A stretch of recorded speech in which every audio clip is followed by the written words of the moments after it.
Olá pessoal, sejam bem-vindos ao canal Entre Linhas. É o momento de nós explorarmos as entrelinhas da lição da Escola Sabatina. Já estamos aqui na 10ª lição, 10º vídeo. Durante esse trimestre nós estamos estudando aqui sobre os provados pelo fogo, que somos nós, né? Hoje nós vamos estudar mansidão no crisol. Bom, já estamos caminhando aí para o 13º, último vídeo dessa série.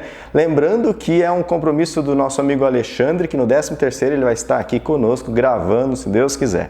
Nós atrasamos, infelizmente, um pouco, né, o lançamento aqui desse vídeo, né, por questões de saúde. O Ricardo passou bastante mal aí de um resfriado, uma gripe forte. Acho que esse resfriado deve estar pegando todo mundo aí, que todo mundo que eu converso é um resfriado aí de 15 dias, muito forte. Eu já peguei em junho.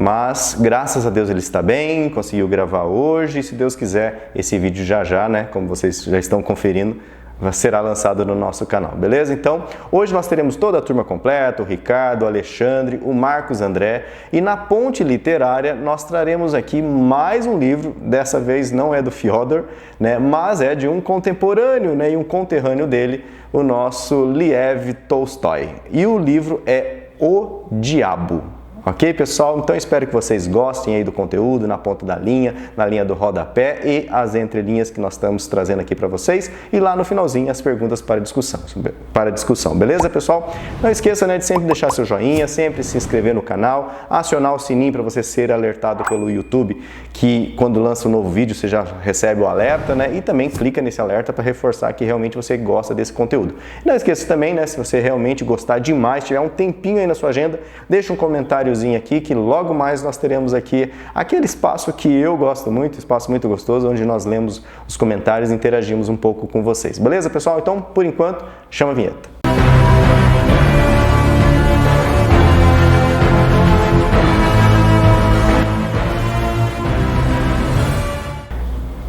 Bom, pessoal, esse é aquele momento que eu gosto muito de ler aqui os comentários que vocês mandam pra gente. Lembrando, pessoal, que aqui nas descrições do vídeo nós temos também os links para vocês participarem dos grupos de WhatsApp, Famílias Entre Linhas 1 e 2. O pessoal troca muito material sobre a lição e também livros, né?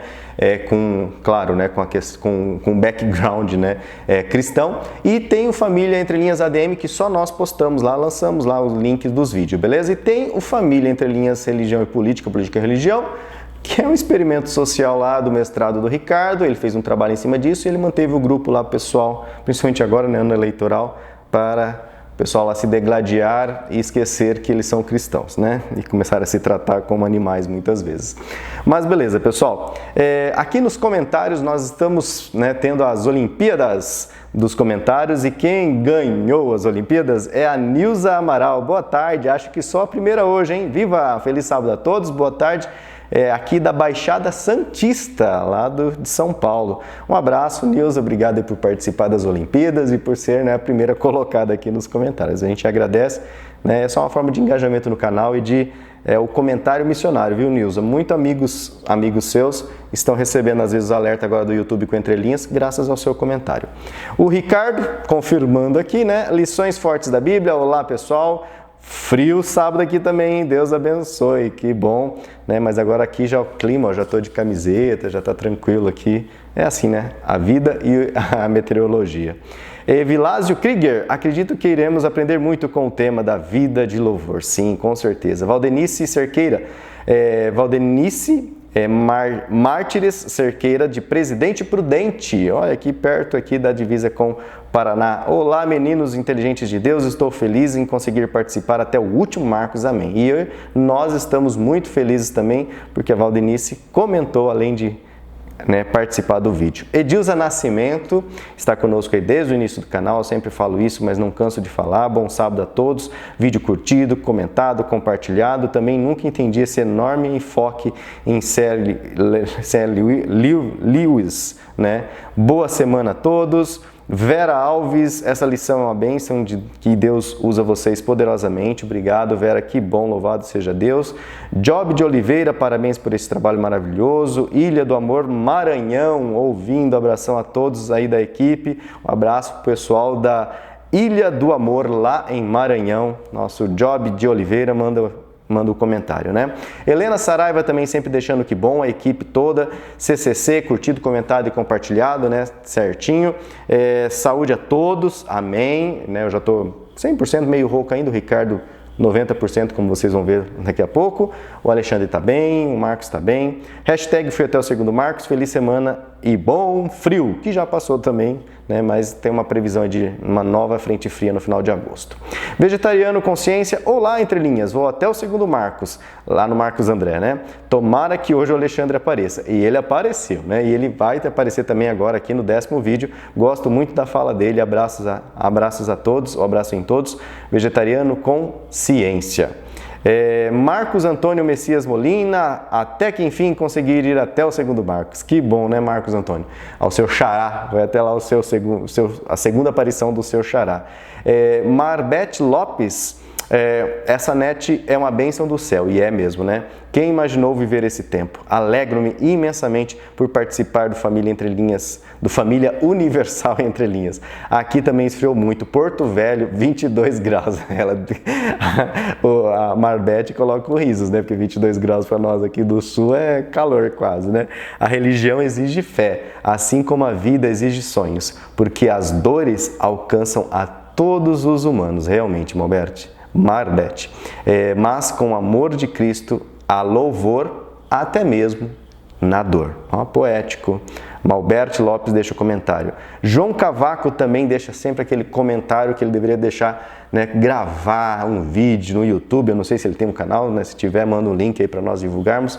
E ele, né, nos comentários dele, ele separa sobre os conceitos e louvor em tempos difíceis, né, que é uma sessão inteira, como você louvar a Deus quando se está passando por crises, por problemas. O louvor em tempos difíceis, novamente, e por último a conclusão que ele diz assim: há quem diga que na eternidade as duas expressões ou linguagens mais evidentes vão ser a poesia e a música. E ele coloca: será? Seja como for, pode-se considerar o louvor como o prazer santo da felicidade que o ser humano procura encontrar, ou proveniente das oportunidades das bênçãos em pleno gozo de Deus. Fica a questão: adoramos um Deus triste ou alegre? O irmão João Cavaco pergunta a todos nós. Ou de forma contingencial, somos as várias emoções que Deus triuno é? Deus os abençoe. João Cavaco, peregrino lá dos Estados das Nações em Guerra. E ele coloca aqui: louvado seja Deus pelo testemunho. Oremos pelos crentes e família adventista lá, pela segurança alimentar, pela paz e pelo ambiente despoluídos. E ainda ele coloca aqui um segundo comentário que eu acho que é do tema anterior. Mas não, é isso mesmo, acho que ele colou duas vezes, mas tá ok. Muito obrigado, irmão João Cavaco, né? As suas questões são muito relevantes realmente, que não é fácil, né? Qual o nosso Deus será? Nosso Deus tem até senso de humor, né? Muito legal quando você faz o estudo bíblico buscando o senso de humor de Deus. Vegetariano Consciência ainda coloca a hashtag foi até o fim. Joivaldo Quirino, bom dia, irmãos, que a graça do Senhor Jesus esteja com todos vocês. Saúde para todos é o que nós precisamos, né, Joivaldo? Saúde é o que interessa, o resto não tem pressa. O jargão aí dos anos 90. José Lima, Fyodor Dostoiévski, o pequeno herói, em seu Crisol escreve sua experiência em sua prisão dizendo: crie até o fim, ainda que todos se desviem e você seja o único fiel, leve sua oferta e louve a Deus em sua solidão. Resgate sua alegria e a felicidade de alguém que você ama. Paulo, em seu maior crisol, conforta os cristãos assim: alegrai-vos no Senhor. E aí, José Lima, grande bênção esta lição, que nosso ato de fé seja sempre um louvor constante ao Senhor nosso Deus. Curtido, comentado e compartilhado, fui até o fim, Deus abençoe e lhes dê uma semana muito vitoriosa em Cristo Jesus. Amém. Obrigado, José Lima, pelo seu comentário, aí pelo seu engajamento. Lindaci Lima, mais uma explicação maravilhosa. Sandra Bitar, oi meninos e todos da família Entre Linhas. Que frio é esse, hein? Se aqui no Rio de Janeiro está 18 graus, estamos congelando, vocês aí já viraram pinguins, né? Realmente, né? Se cuidem, não esqueçam os agasalhos. Realmente a gente precisa, Sandra. Sabe, Sandra, eu começo a ver aquelas coisinhas da vovó, sabe? Olha, veste meia, olha, veste o casaco, não pegue vento, todas aquelas sábias palavras, sábias advertências que hoje, graças à abundância de anti-inflamatórios e outros remédios, né, talvez a gente não se atente tanto, mas realmente, obrigado aí pelo conselho, não se esqueçam do agasalhos. Com o estudo dessa semana, ela diz, ampliou e muito o meu entendimento sobre o louvor. Acredito agora que louvar é uma atitude, é um estilo de vida. Amo a forma que vocês conduzem o conteúdo da lição com a literatura mundial. Muito legal o autor da lição ter citado não só Dostoiévski, mas também o Lewis, C.S. Lewis, né? O Lewis. Penso que ele também assiste a Entre Linhas. A gente desconfiou também.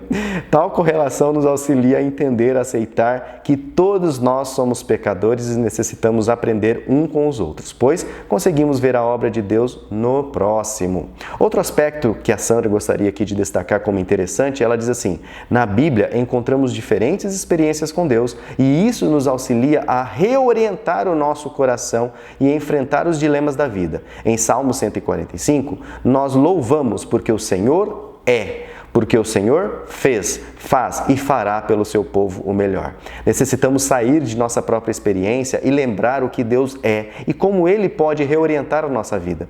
Quando meditamos sobre o tamanho de Deus, recuperamos a nossa esperança. Acredito que muito de nós já vivenciaram experiências as quais necessitamos verbalizar para tornar concreto algo que não faz sentido para a nossa realidade. São momentos de encontro com o invisível, com o inexplicável, que somente com os olhos da fé enxergamos, entendemos, sentimos e não conseguimos explicar, pois somos muito mesmo limitados. Interessante também destacar, diz aqui a Sandra Bittar, que ter medo não é fraqueza. Estar ansioso, depressivo não é falta de fé. Quando quebramos o pé, é falta de fé? Diz ela. Né? Hashtag fui até o segundo Marcos, fui até o quinto Lúcio, agora tem outra hashtag, fui até o quinto Lúcio. Agradecemos e oramos a Deus pela missão de vocês e por integrar a família Entre Linhas. Deus abençoe vocês, familiares e a todos do Entre Linhas. Grande abraço, obrigado Sandra Bittar, né, pelo carinho de dedicar o tempo aí, compondo sempre um comentário muito gostoso aqui de ser lido. Marinalva Ferreira também, lá de Astúrias, Espanha, já decorei, né Marinalva? Oi gente, não sei se ela tá lá, né, mas vamos ver até o final. Oi gente, muito bom estar com vocês. Estou ficando fã do Dostoiévski, com certeza, né, essa temporada. Bem, sou diretora de música aqui na igreja que frequento e é um prazer participar dos momentos de louvor. Apesar daqueles irmãos que não abrem a boca, mas sei que estão louvando a Deus com o coração, ela diz. Que Deus nos ajude a que nossa vida seja um completo louvor em honra e glória para Ele, nosso Pai do céu. Grande abraço desde Astúrias, Espanha. Sim, Marinalva está lá em Astúrias, Espanha ainda. A Adriana Kuhn diz assim, olá pastores virtuais, Lúcio, Marcos, André, Ricardo e Alexandre, todos presentes. Estamos aqui, lição na mão já lida, estudada e reestudada e melhor ainda com vocês. Sinto maior louvor e gratidão e o livro Pequeno Herói, amei. Que bom, Adriana. Uma dica legal de leitura. Uma semana abençoada e motivada, cheia de coisas boas para todos nós, na paz do Senhor Jesus. Obrigada, Adriana. Hilda Pinheiro diz assim, boa madrugada, curtido, comentado e compartilhado, que ela trabalha com saúde, né? Sempre orando que Deus abençoe você e sua família. Essa lição está linda e maravilhosas explanações por um grupo que Deus usa tão inteligentes como esses barbudos de Jesus, né? Obrigado, né, Hilda, pelo carinho. Ele diz assim, o Ian, que é o filho aqui também, que é o nosso telespectador aqui, assíduo, Ian está bem e feliz por ouvir as saudações nos comentários. Bate muitas palmas, manda um abraço, Ian, um abraço, um beijo muito gostoso do irmão Lúcio e de todos aqui da família Entre Linhas, né? Sinta-se muito abraçado, se Deus quiser um dia nessa terra ou na outra terra por vir, vamos nos abraçar sim e você vai poder bater muitas palmas sim. A Alissa Radassa, muito bom, Adriana Araújo de Curaçá, Bahia, Bahia, eu acho que BA é outra coisa, BA é Bahia, Lúcio, não sou bom em geografia. A Hilda, ela deixa aqui também um comentário dizendo assim, já passei muitos crisóis na vida, mas aprendi com minha avó, a Civica, a louvar seu hino preferido, Deus proverá. E das formas que nem esperávamos, Deus proveu. Cheguei a viajar para outros estados e morar quase 5 anos em outros estados, fazendo concurso, trabalhando com meu amado filho especial. Mas todos os concursos se realizavam no sábado e desistia. Acabei voltando para o meu estado, onde fiz o mais difícil concurso do nível que já tinha feito. Nem esperava passar, mas o resultado estava no jornal, que nem quis ver, pois a prova estava difícil e não contava em passar. Eram conteúdos fora da minha área que estava acostumada, mas meu irmão viu e me mostrou muito feliz. Isso foi lá em 1998. Em 2000 fui nomeada. Deus é grandioso e sempre o louvarei. Amém. Que testemunho bonito, né, Hilda?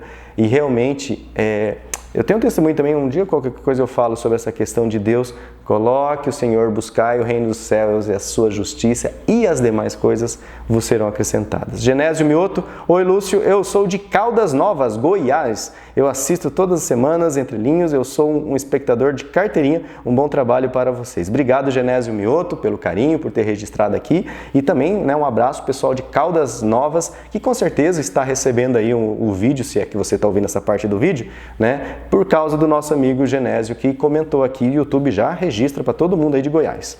Lucimi Pereira, ou Lucimi Pereira, feliz sábado, gosto por demais dos seus vídeos, todos eles. Obrigado, Deus abençoe.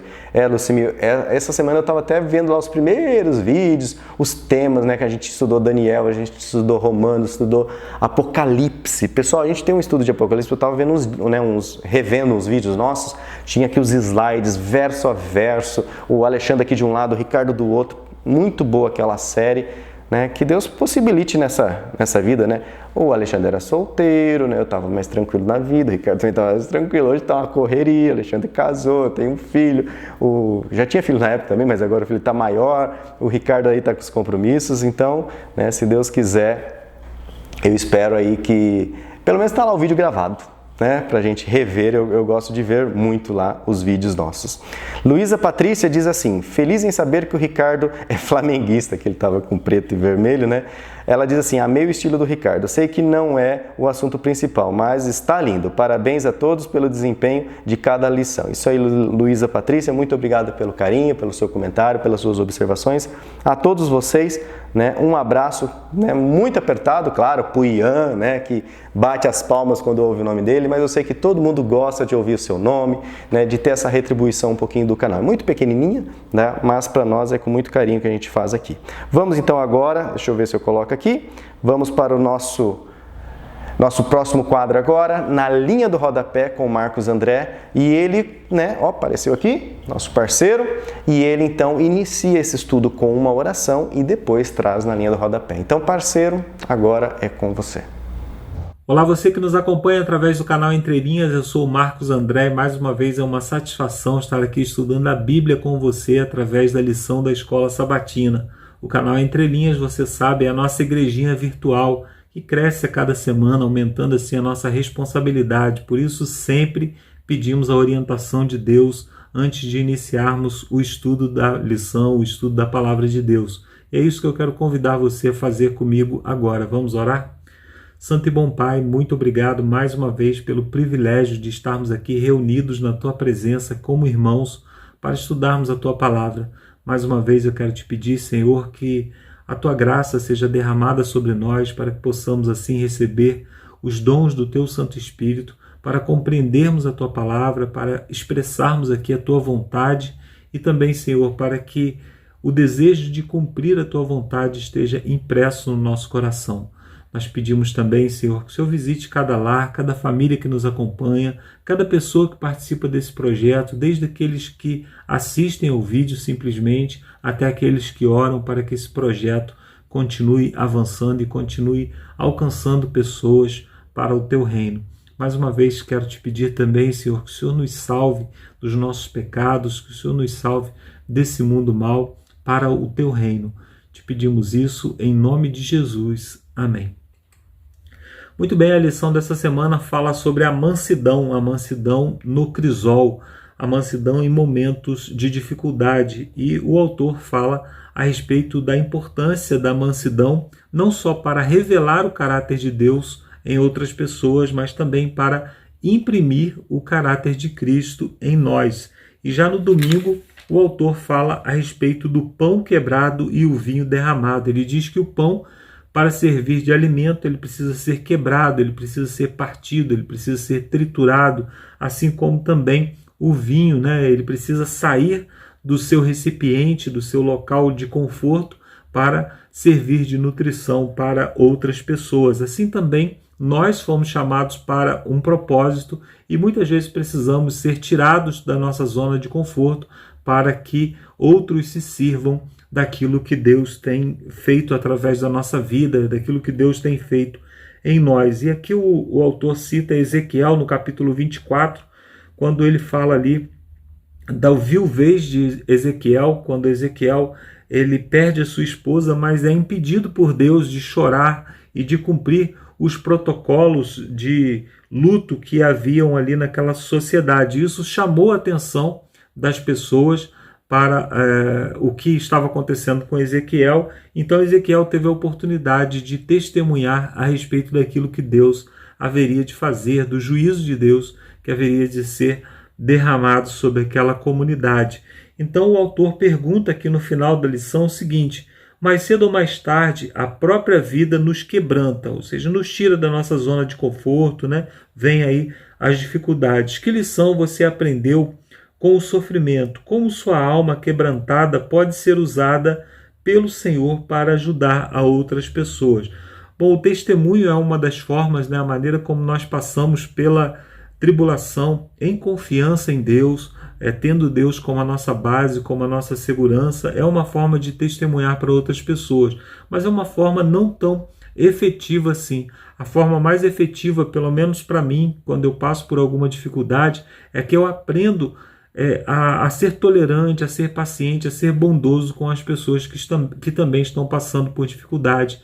Em todos os momentos que eu passei de luto, de dor, de provação mesmo, eu pensei a respeito de outras pessoas e me tornei mais compassivo com outras pessoas que estavam passando pela mesma dificuldade. Então talvez Deus nos chame para ser consolo para a vida de outras pessoas, para ser ali um momento de um objeto, né, de afeto, de abraço para aquelas pessoas que estão passando por dificuldade. E talvez, né, você esteja passando hoje por uma dificuldade porque Deus pretende te usar em algum sentido. Na segunda-feira ele fala sobre a intercessão de Moisés, né? Cita ali aquele evento do bezerro de ouro, quando Moisés foi chamado por Deus para interceder. Aqui o autor destaca que Deus fez uma oferta a Moisés, né? Que seria o destruir todo o povo para fazer de Moisés uma grande nação, e Moisés não aceitou. Moisés reagiu pedindo a Deus que não matasse aquele povo, para que as pessoas não tivessem um mau testemunho sobre o caráter de Deus, né? E ele intercedeu utilizando ali Moisés, os patriarcas do passado, né? Abraão, Isaac e Jacó. Aqui nós vemos dois pontos, né, interessantes, que é o fato de que Moisés foi chamado para ser exaltado, né? Então foi chamado a revelar um caráter parecido com o caráter de Satanás, né? Subirei acima das mais altas nuvens, serei semelhante ao Altíssimo, enquanto que a reação de Moisés foi ser parecido com Cristo, né? Ele intercedeu por aqueles que estavam ofendendo, né? Então, a misericórdia de Moisés fez com que ele revelasse o caráter de Deus que estava sendo impresso nele. E a pergunta no final da página é: pense nas pessoas ao seu redor que aparentemente menos merecem a graça de Deus. Como você pode, com mansidão e humildade altruísta, ser uma revelação da graça divina para elas? Então, dentro desse contexto, a lição fala a respeito daquelas pessoas que não merecem a misericórdia. E é exatamente essa pessoa que não merece misericórdia que ela precisa da graça, ela precisa da misericórdia, porque a misericórdia é exatamente para aqueles que não merecem. Então, como que eu lido com as pessoas que, ao meu ver, não merecem misericórdia, pessoas que são injustas, pessoas que não se preocupam com o próximo? Eu penso em mim mesmo, eu penso que eu necessito de misericórdia. E a palavra de Deus também nos diz que os misericordiosos alcançarão misericórdia. E se eu for um pouco misericordioso com as pessoas, pode ser que Deus também seja misericordioso comigo, porque eu necessito muito de misericórdia. Então, a misericórdia é algo que nós oferecemos não porque nós temos para dar, mas porque nós precisamos de misericórdia também. Na terça-feira fala sobre amar a quem nos fere. Então o autor cita aqui Mateus, né, no capítulo 5, versos 43 a 48, que é quando Jesus Cristo fala, né, sobre aqueles que nos ofendem, sobre aqueles que são maus, e ele cita o exemplo de Deus, que Deus ele faz nascer o sol sobre justos e injustos e vira chuva sobre maus e bons. Então Deus nos chama a revelar esse mesmo caráter para as pessoas que estão ao nosso redor, ou seja, não fazer juízo de valores, oferecer o bem a todas as pessoas que necessitam. Nós amamos porque Deus nos amou e não porque as pessoas merecem. E o amor, ele não é um sentimento, ele não é revelado aqui como um sentimento, como algo caloroso que brota no nosso coração, mas como uma decisão. E aí, na pergunta final do texto aqui, diz assim: tendo em mente a definição de mansidão, que é a capacidade de suportar danos com paciência e sem ressentimento, relacione as mudanças que você deve fazer para permitir que o Senhor lhe dê mansidão de coração para ajudar a ter atitude correta em relação aos inimigos. Bom, devemos ter em mente não o nosso próprio senso de justiça, não o nosso próprio senso de fazer o que é correto, mas devemos ter em mente o reino de Deus. O que vai ser mais valoroso para o reino de Deus? Quando agimos com bondade com as pessoas ou quando nos vingamos, quando procuramos nos sobressair sobre as outras pessoas? O mal, ele precisa ser contido. Eu falei isso na semana passada. O mal precisa ser contido, mas não vingado, porque a vingança é algo que pertence a Deus. E é sobre isso que fala na quarta-feira. Na quarta-feira fala sobre 1 Pedro, no capítulo 2, versos 18 a 25, quando Pedro adverte os seus leitores sobre o exemplo de Jesus Cristo, que suportou tudo calado, E ele fala que se nós nos convertemos a Cristo, ou seja, se nós nos voltamos na direção de Cristo, nós devemos dar testemunho da nossa fé da mesma forma, não passando por dificuldades pelos nossos próprios atos, mas passando por dificuldade pelo Evangelho de Cristo sem precisar reagir, porque Deus é quem vai fazer justiça sobre todas as coisas. Não cabe a nós a vingança, a justiça ou a opressão como forma de punição e correção. Aí a pergunta é a seguinte: como você lida com as situações em que foi tratado injustamente? Como pode aplicar à sua própria vida alguns dos princípios examinados nesse estudo? Então, nosso senso de justiça muitas vezes pode ser afetado pelas nossas mágoas, pelos nossos sentimentos. Por isso é importante, ao invés de nos vingarmos, ao invés de tratarmos as pessoas como nós achamos que elas merecem ser tratadas, nós precisamos orar para que Deus nos mostre o verdadeiro propósito daquilo. Precisamos ter lições a respeito daquilo e simplesmente nos mirarmos na vida de Cristo. Muitas vezes, quando você chega na igreja, e a gente não pode aqui passar panos quentes e dizer que a igreja é um lugar sempre maravilhoso, mas pode ser que você chegue na igreja e alguém não trate você muito bem, alguém reaja mal à sua presença. E o que você deve pensar? Bom, Cristo foi humilhado, as pessoas cuspiram nele, as pessoas chicotearam ele e ele permaneceu ali intercedendo por elas. Por que eu não posso suportar uma pequena indiferença, uma pequena provação pela causa de Cristo? Mas é certo que nós nos magoamos, e por isso não devemos fazer isso com outras pessoas também. Nós devemos praticar o amor, praticar a bondade de Cristo. E aí na parte de quinta-feira fala de Deus como nossa rocha, nosso refúgio, e o autor destaca aqui como que o amor pode transformar pessoas. E o autor diz que muitas vezes as pessoas arrogantes, elas são na verdade inseguras. Existem muitas pessoas que pelo medo da rejeição, elas já se colocam como alguém insuportável, porque elas têm medo de serem rejeitadas. Então elas já se colocam nessa posição. E isso faz com que elas sejam desagradáveis. Mas por quê? Porque elas têm medo de ser rejeitadas. E quando nós as rejeitamos, nós simplesmente contribuímos para que esse ciclo ele continue acontecendo. E quando nós agimos com amor, quando nós agimos com acolhimento, quando nós surpreendemos com uma atitude diferente, com uma atitude parecida com a atitude de Cristo, nós quebramos esse ciclo e damos oportunidade para que essa pessoa ela repense os seus valores, repense o seu modo de agir e passe então a se sentir acolhida na nossa presença, no nosso meio, como Cristo deseja fazer conosco. Por isso o amor ele é tão importante nesse processo de transformação das pessoas. É por isso que Deus ele nos ama, nos acolhe, porque Ele conhece o nosso passado, conhece as nossas frustrações, conhece o caminho que nos levou até aquela situação em que nós estamos. Ele nos trata com amor para nos converter. É porque o amor ele é capaz de mover corações, ele é capaz de mudar atitudes. E o autor ele pergunta aqui no final: é você imune a repreensões e críticas? Provavelmente não. Como você pode se apegar ao Senhor e ancorar seu senso de valor próprio naquele que ama, tanto que morreu pelos seus pecados? Assim, proteger-se contra o desprezo de outros. O Senhor Deus, Ele é o único que nos conhece como nós verdadeiramente somos. Certamente as pessoas que nos criticam, elas não conhecem nem um décimo dos nossos pecados. As pessoas que nos desprezam, elas não conhecem nem um décimo do quanto nós somos desprezíveis, né, diante de Deus, pelas nossas atitudes, pelos nossos pensamentos. Mas Deus, que conhece todas essas coisas, decidiu nos acolher.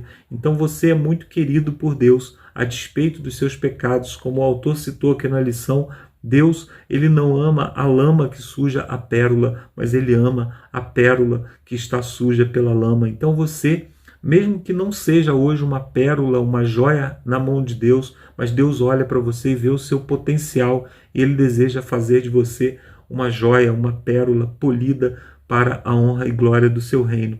Entregue-se na mão do Senhor, receba o amor do Senhor. Se você não recebe amor na sua igreja, na sua família, na sua comunidade, receba o amor do Senhor, aquele que te amou a ponto de entregar o seu próprio Filho por você. Eu termino aqui a minha participação e volto no final com as perguntas de sexta-feira. Agora se fica com o Ricardo, com o Lúcio e com o Alexandre. Um abraço e até daqui a pouco. Valeu, Marcos. Obrigado aí pelo seu compromisso. O Marcos não falhou nenhuma vez, nem atrasou, firme e forte. Graças a Deus, né, com muita saúde. Deus tem abençoado a vida dele com certeza, né, parceiro? E um dia também a gente precisa se encontrar, hein, né? Ou nessa terra, no porvir. Talvez o porvir, Deus que sabe quando será, mas que a gente, né, que Deus propicie. Imagina um encontro aí, né, com o Marcos André. A gente nunca conversou, nunca esteve assim, a menos, acho que de 100 km ou 200 km, né, que de vez em quando ele passa aqui no norte do Paraná. Mas, então, parceiro, valeu pelo seu compromisso. E agora eu chamo, então, o Ricardo, né, que graças a Deus conseguiu gravar e trazer para nós aqui na linha, na ponta da linha, e também vai trazer para nós, né, nas entrelinhas, a ponte literária com o livro O Diabo, né, de Lev Tolstói, de 1911. Então, chega aí, Ricardo, agora é com você. Vamos lá, pessoal. Então, lição número 10, mansidão no crisol. E o verso áureo não poderia ser outro, né, gente? Bem-aventurados os mansos, porque eles herdarão a terra. Eu trouxe para vocês aqui do Strong, né, do dicionário, a expressão grega que ela é utilizada aqui no original. Ela é a seguinte: prais, ela significa gentileza, bondade de espírito, humildade, brandura, pacífico, dócil ou também resignado. E na língua hebraica, o que nós temos? Nós temos a expressão at. At significa mansidão ou pode também ser traduzido por brandura. Mas ocorre que o mais interessante aqui é a pictografia dessa palavra. A pictografia ela se escreve com Aleph e com a letra Tet. Na pictografia, vou sempre reexplicar, tem gente nova que está assistindo, começando a assistir o canal agora. Pictografia é como as letras e como as palavras hebraicas elas iniciaram. E elas começaram com coisas concretas e do dia a dia do povo. O Aleph começou com um símbolo como a cabeça de um boi, porque ela é uma letra de força. Ela traz essa conotação de força. E ela, inclusive, é a primeira letra de El, que é Deus. Aleph e um Lamed, que seria o cajado. Então, Deus seria a força, né? A força do pastor. E o At o interessante é que a última letra, né, a palavra para mansidão, ela tem dois significados pictográficos. Ela tanto pode ser uma serpente, quanto ela pode ser um cesto. E daí a oposição, muitas vezes algumas palavras, elas têm, na língua hebraica, muitas vezes elas têm significados opostos. No livro de Jó mesmo tem esse complicador, que tem algumas palavras que têm significados opostos e dificulta muito para o tradutor. Então veja bem, ela pode tanto ser a força, o poder da serpente, como pode ser o poder da doação. Veja, o cesto pode ser um cesto de presente, aquilo que é dado de presente. É óbvio, né, que como a palavra hebraica é at, nós estamos buscando o correspondente à língua portuguesa para mansidão, que o significado pictográfico dela seria o poder da doação, né? A cabeça de um boi e um cestinho, poder da doação.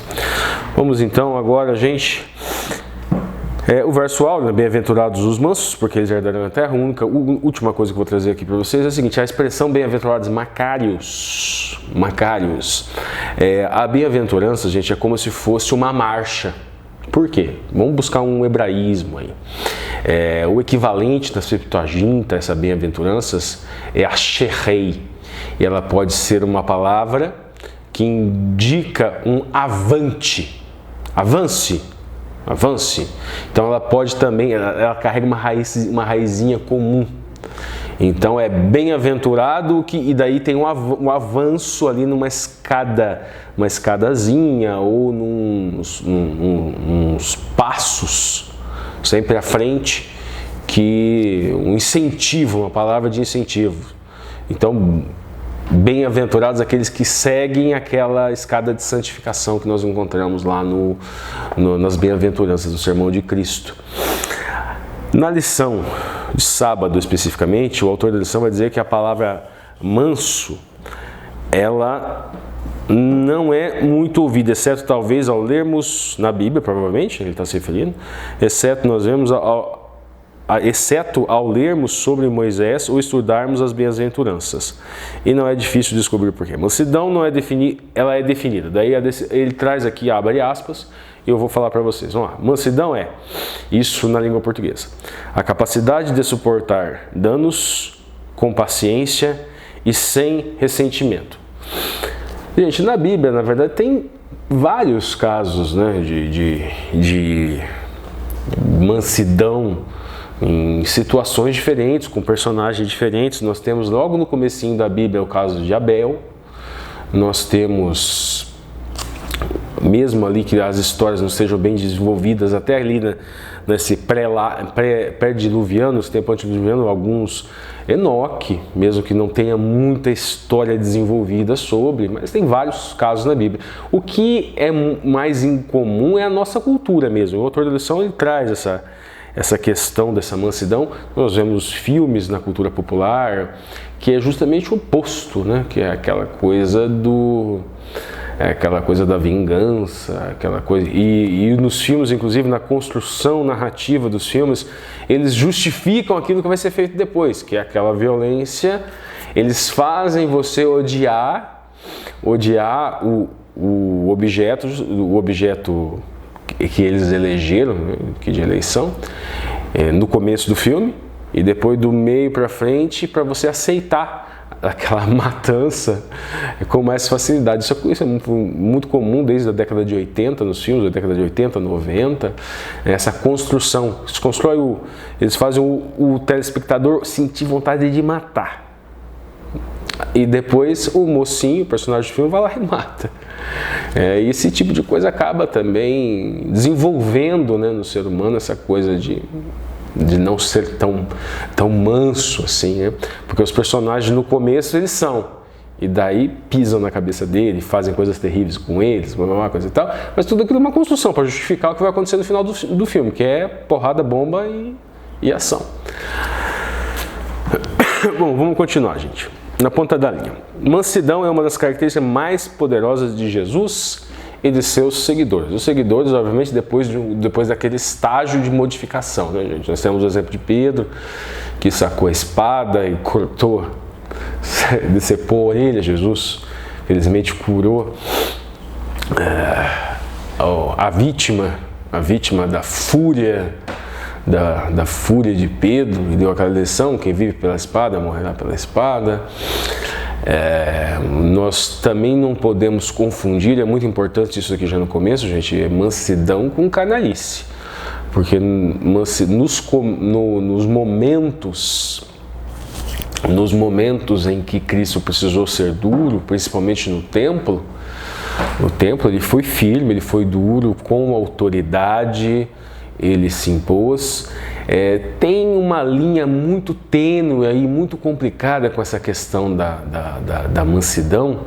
Ela, ao mesmo tempo que ela pode justificar atos destemperados, quando você, por exemplo, muitas vezes a pessoa analisa aquele texto que fala de Jesus no templo, em que ele enxotou aqueles mercadores que estavam mercantilizando aquilo que era sagrado, estavam profanando com interesses escusos, interesses econômicos ali no templo. E ele agiu com firmeza. Ali ele não agiu com brandura. Então existem... A linha é muito tênue entre o agir com brandura, por exemplo, as duas histórias. Nós temos a história de Cristo ensinando a Pedro a ser manso, e nós temos lá atrás um Cristo que agiu com firmeza e com autoridade. Então, autoridade e brandura são duas coisas que devem andar junto com um senso, com um bom senso. As duas histórias não são antagônicas, não devem ser contadas separadamente, e o principal que eu digo agora, não deve ser utilizada como desculpa para o nosso defeito de caráter. Às vezes a pessoa é uma pessoa mais esquentadinha, e qual história que ela gosta? Ela gosta da história do Cristo, que vai lá e senta o pé. Por quê? Porque ele é uma pessoa mais esquentadinha. E do outro lado, aquela pessoa que é uma pessoa que engole tudo, que aceita tudo, até certos desrespeitos, e desnecessariamente, e vai guardando aquilo. É muito perigoso até ficar guardando tanta coisa. Pode ter um dia de fúria, uma hora a pessoa estoura, né? Então precisa ter um equilíbrio. Então busquemos esse equilíbrio no espírito, na oração, na comunhão com Deus, no estudo, na reflexão, e não vamos tentar criar justificativa para nossas falhas de caráter. Vamos nos olhar, nos analisar, descobrir qual é o nosso problema, onde nós temos que avançar, e procurar essa evolução espiritual sem desculpas. A pior coisa é pegar o texto bíblico para justificar as nossas falhas, as nossas debilidades de caráter, seja lá de um lado, seja lá de outro. Vamos buscar esse equilíbrio. Vamos continuando, gente. No entanto, a mansidão é uma das características mais poderosas de Jesus, sim. Mansidão espiritual pode ser uma arma poderosa daqueles que estão em meio à dor e em meio ao sofrimento. Isso não significa aceitar injustiças, aceitar incoerências, aceitar situações que não devem de forma alguma acontecer. Mansidão não é canalice. Não vou repetir aqui. Mansidão não é canalice. E esse argumento que eu acabei de utilizar não deve ser utilizado como justificativa para aqueles destemperados que agem de forma bruta, de forma irrazoada. Então é agir com coerência. Situações de injustiça, agir com racionalidade, com coerência, com espiritualidade. Bom, gente, então vamos para a lição de domingo. Pão quebrado e vinho derramado. Aí o autor da lição traz aqui a primeira pergunta. Oswald Chambers, ele é um evangelista escocês, batista, e ele era um dos baluartes ali, um dos principais do movimento, o movimento da santidade. Esse movimento da santidade, a doutrina que eles pregavam não é muito parecida, não é muito compatível com o que se prega no Adventismo. Ela prega mais ou menos o seguinte, gente, fala de uma dúplice ação da graça. A primeira ação da graça seria, aquela primeira obra da graça seria a justificação, que o indivíduo que aceitasse a Cristo, ele seria justificado de seus pecados. E a segunda ação da graça é que depois do batismo nos tanques, no batismo de água, a pessoa experimentaria uma santificação integral aqui já nessa terra, que seria a segunda obra da graça, uma santificação por inteiro. Eles também tinham uma concepção de pecado que é um pouquinho diferente. Eles achavam que os únicos pecados que existiriam seriam os pecados conscientes. Bastante questionável, bastante questionável, principalmente, não sei propriamente como eles explicariam Romanos 1 e 2 e 3. Não vamos entrar nesse mérito, mas é essa contextualização. Então, assim, o que ele quis dizer com pão quebrado e vinho derramado, tudo indica que era isso, que era aquilo que se combate muito hoje. Isso aqui é muito parecido com o perfeccionismo que se combate muito hoje, aquilo que eles pregavam. Pode existir algumas vertentes, porque tudo existem milhares de vertentes. Quando surgem, o diálogo vai para o debate e começa a ser apontado as falhas internas dos raciocínios, isso aconteceu com o calvinismo, isso aconteceu com todos esses pensamentos bíblicos, isso acontece. Então, o que isso começa? Começa a surgir vertentes para justificar aquelas falhas internas que possam existir dentro daquela linha interpretativa da Bíblia, contemporânea daquele momento. Então, isso podem ter aparecido as vertentes, a gente não tem como aqui ficar nos aprofundando muito disso, mas para entender o que o nosso amigo Oswald disse, nós temos que ver o que ele pensava, e o pensamento dele era esse.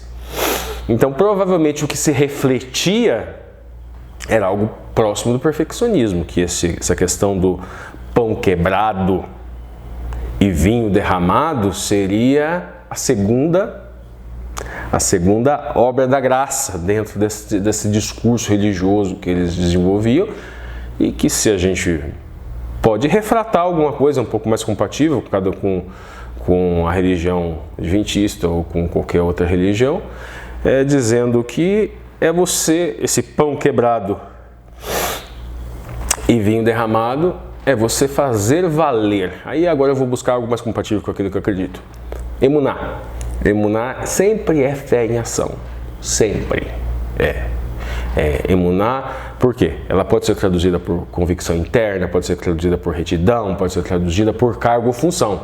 E quando nós olhamos os exemplos dos patriarcas, inclusive nós vamos ver alguns aqui, lá na ponta, vamos ver aqui na ponta da linha, e a gente depois tenta responder essa pergunta. Nós temos aqui o primeiro exemplo de Moisés, foi chamado para suportar ondas intermináveis de fofocas, críticas, enquanto conduzia o povo à terra prometida. E mesmo caindo, cometendo erros, não podendo entrar na Terra Santa, ele cumpriu a sua emuná, fé atuante. O que é isso? Então, a gente pode refratar aqui um significado, nos afastando um pouco do perfeccionismo ou do movimento da santidade, e falar que isso é pão quebrado e vinho derramado. Por quê? O sacrifício de Cristo cumpriu aquilo para o qual ele foi chamado, e Moisés também cumpriu aquilo que ele foi chamado, um ministério um pouco diferente. O ministério de Moisés anunciava o Cristo, era um fragmento daquilo que seria o Cristo. Depois nós temos José, foi chamado por uma jornada que envolvia traição e prisão, a mesma coisa, mesma situação. Nós temos lá o José, os irmãos dele, eles precisavam, aqueles irmãos eram duros de coração, o José se incomodava com isso. Vocês conhecem a história de José, daí os irmãos mandam ele para o Egito, isso acaba virando uma bênção, porque José sofre no Egito, gente, vai pro crisol dele, né, vamos dizer assim, ele sofre no Egito, ele ganha confiança de Potifar, a mulher do Potifar se interessa por ele, engana Potifar, ele vai preso, ganha confiança do pessoal lá, por onde ele vai passando ele vai ganhando confiança do pessoal, aí aquele copeiro lá diz que vai lembrar dele e se esquece, ele fica mais um tempão lá, depois é que lembra dele, aí ele ganha confiança do faraó. Então tem todo aquele processo, depois o período de seca e ele salva a família dele, traz a família para o Egito, e a família fica ali por um tempo, vai tudo bem, aí José morre, Jacó morre, José morre, todos eles morrem, a descendência fica lá e vem Moisés e liberta o povo ali do cativeiro, porque eles acabam sendo escravizados ali depois de muito tempo, depois que os principais, depois que José principalmente faleceu, levou algum tempo, eles acabaram virando escravos ali. E porque ficaram grandes em número e o povo egípcio começou a ter medo deles. Então vem Moisés e os liberta. Então essa questão do sangue quebrado, sangue derramado, nós podemos refratar, não é refletir, porque o que o Oswald quis dizer, o que reflete dele, é uma coisa vinculada a esse movimento da santidade. Então, refratando, como eu fiz aqui, associando com emuná, coisa que lá no discurso dele ele não usava. Eu posso associar com emuná carga, emuná função, e dizer que isso é você. Cristo morreu por mim, Cristo morreu por você, Cristo morreu por nós. Então, atenda ao Vaikra, atenda o chamado e cumpra essa emuná para a qual você foi chamado, levando a mensagem. Você descobre qual é o seu chamado e você desenvolve a sua fé. Bom, depois aqui nós temos Ezequiel 24, 15 e 27. O que aconteceu nesse relato? Primeiro vamos ter um contextozinho assim do que tem nesse relato. O Russell Schild, ele fala que como o 9º ano do cativeiro de Joaquim foi em 597, então provavelmente aqui o Ezequiel está falando em 588 AC. Contexto, gente, o que aconteceu? O Ezequiel aqui, ele teve a sua esposa morta, não se sabe do jeito, por um golpe, uma praga, alguma coisa inesperada. Nós temos ali Babilônia, né? Jerusalém caiu, nós temos algumas rebeliões, e Babilônia tentando conter essas rebeliões, e o profeta e o oráculo ali mudo. Mas aí a pergunta, que lê Ezequiel 24, 15 e 27, nós vamos ler o que aconteceu nesse relato. Porque Ezequiel foi colocado no crisol. E veio a mim a palavra do Senhor dizendo: Filho do homem, eis que tirarei de ti o desejo de teus olhos de um golpe, se referindo à esposa dele. Mas não lamentarás, nem chorarás, nem te correrão as lágrimas. Refreiei o teu gemido, não tomarás lutos por mortos, ata o teu turbante e mete nos pés os teus sapatos, e não te rebuçarás, o pão dos homens não comerás. E falei ao povo pela manhã, e tarde morreu minha mulher, e fiz pela manhã como se deu a ordem. Ezequiel fez como a ordem do Senhor que veio.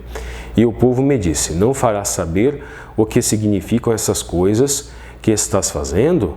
E ele disse: veio a mim a palavra do Senhor dizendo: dize à casa de Israel, assim diz o Senhor Jeová: eis que eu profanarei o meu santuário, a glória da vossa fortaleza, o desejo dos vossos olhos, o regalo das vossas almas, e os vossos filhos e vossas filhas que deixasses cairão a espada.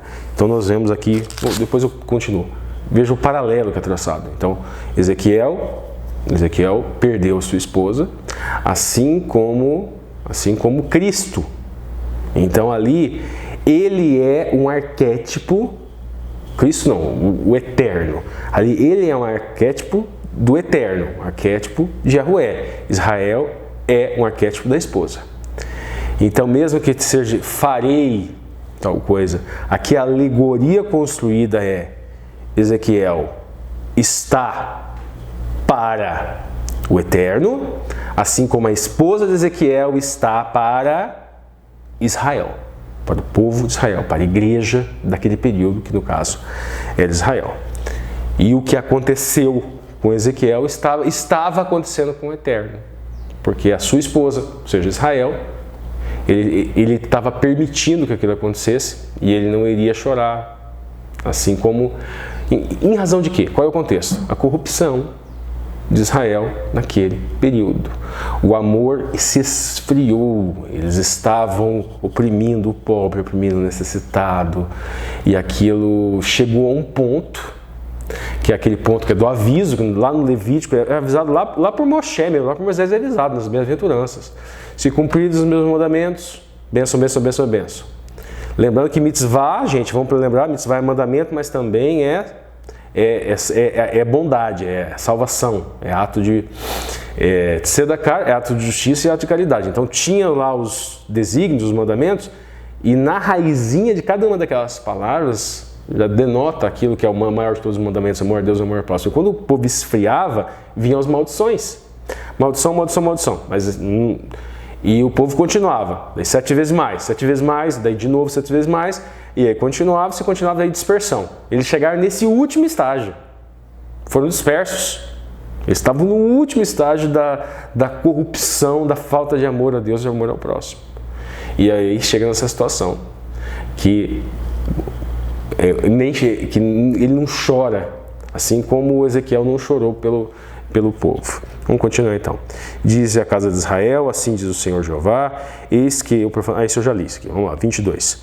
E fareis como eu fiz, não vos rebuscareis e não comereis o pão dos homens.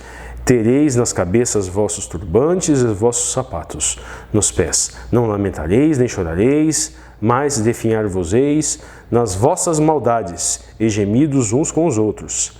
Assim vos servirá Ezequiel de sinal, conforme tudo quanto vos fareis, e quando isso suceder, então sabereis que eu sou o Senhor Jeová.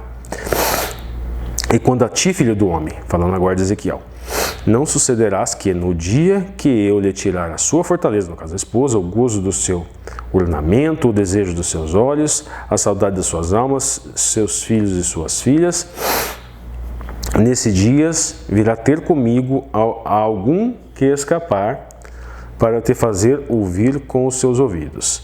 Nesse dia abrir-se-ão a tua boca, para que aquele que escapar, e falarás, e por mais tempo não ficarás mudo. Assim virás a ser com eles um sinal maravilhoso, e saberão que eu sou o Senhor.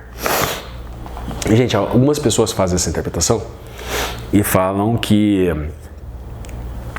Primeiro, tem 3 ou até mais possibilidades. Alguns falam que ele foi chamado para essa missão específica, esse ato simbólico. Aconteceu aquilo com ele, de fato, e ele foi chamado como profeta para fazer esse paralelo, para servir de exemplo para esse povo.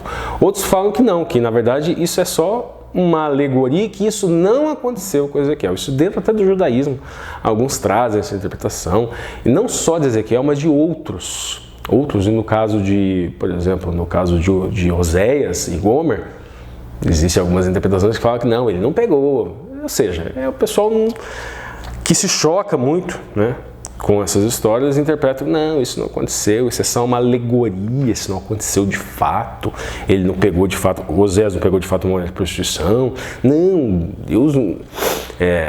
E a terceira não, a terceira é o seguinte, isso aconteceu de fato com ele, mas isso de eu tirarei é porque Deus permitiu que acontecesse aquilo com ele, porque ele tem o poder de ressuscitar os mortos, porque a visão de uma eternidade, de que o Ezequiel depois passaria a eternidade com a sua esposa, que foi tirada dele.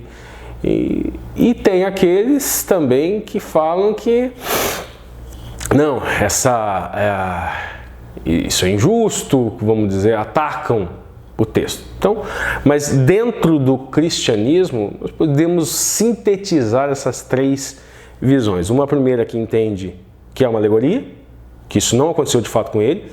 Uma segunda que entende que aquilo aconteceu, mas não foi o Eterno propriamente, que o Eterno permitiu que acontecesse e utilizou aquilo como um exemplo didático para o profeta passar para o povo.